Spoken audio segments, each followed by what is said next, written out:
बात बताऊं, राज आएगा ना तो उसके बाद आपकी जो मैं आज यहाँ पे आया हूँ, ये सारी बात आपने कही है भाई, वो अफसर रोहतक में रहेगा, वो डीसी रोहतक में रहेगा जो सारे काम करते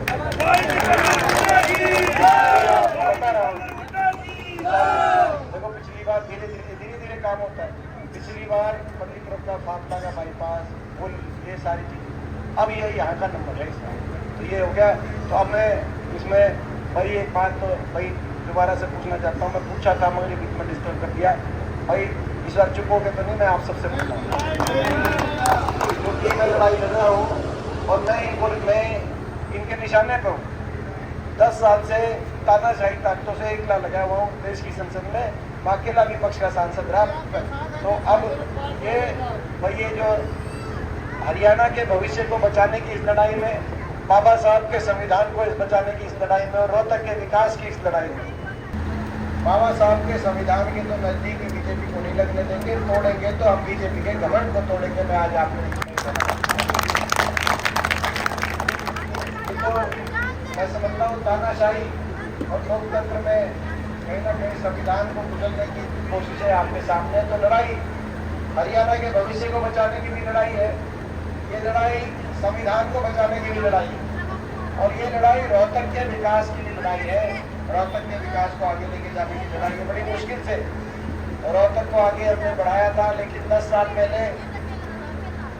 पहले जब राज चला गया तो विकास की पट्टी से उतर गया रोहतक। एक ही उदाहरण दूंगा, मेट्रो मैंने मंजूर कराई थी शाहकोट तक, आखिरी खंबा जहाँ बनवा के गए थे। 10 साल से खट्टर साहब 10 साल मुख्यमंत्री रहे, मेट्रो का एक खंबा भी 1 इंच भी आगे, एक खंबा भी, और अपने टाइम में सावला तक पास थी और अभी तक रोहतक तक पहुंच लेती। सावला तक तो पहुंच ही लेती, रोहतक तक पहुंच, हमने 81 किलोमीटर पर मेट्रो बनवाई थी। 4 शहरों को मेट्रो तो जोड़ा था हरियाणा में, बहादुरगढ़, गुड़गांव, फरीदाबाद और बल्लभगढ़। इसके टाइम में 10 साल में एक खंबा भी मेट्रो का पास नहीं करा खट्टर साहब। और दुख की बात यह है खट्टर साहब आए भी नहीं, कलोई हल्के में तो 10 साल में एक दिन नहीं आए। तो ये बड़ा मैं समझता हूँ, अब उनको उठाना भी नहीं तो कहाँ दे, तो सरकार चलेंगे। तो कहने का मतलब ये है कि एक दिल में डीस है, हम भी दिल्ली के उतने नजदीक है। दिल्ली के पूरब में नोएडा, दक्षिण में गुड़गांव, तो पश्चिम में रोहतक बसा हुआ है। ये रोहतक, जगह, बहादुरगढ़, सोनीपत का ये हमारा इलाका, हम भी दिल्ली के सटा हुआ इलाका है।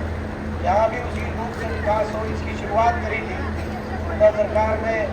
IMT खरगोदा बनी, IMT रोहतक बनी, 4 लेन हाईवे सारे बने, इंडस्ट्री आने लगी, शिक्षा के संस्थान आए, सारे बाईपास बने।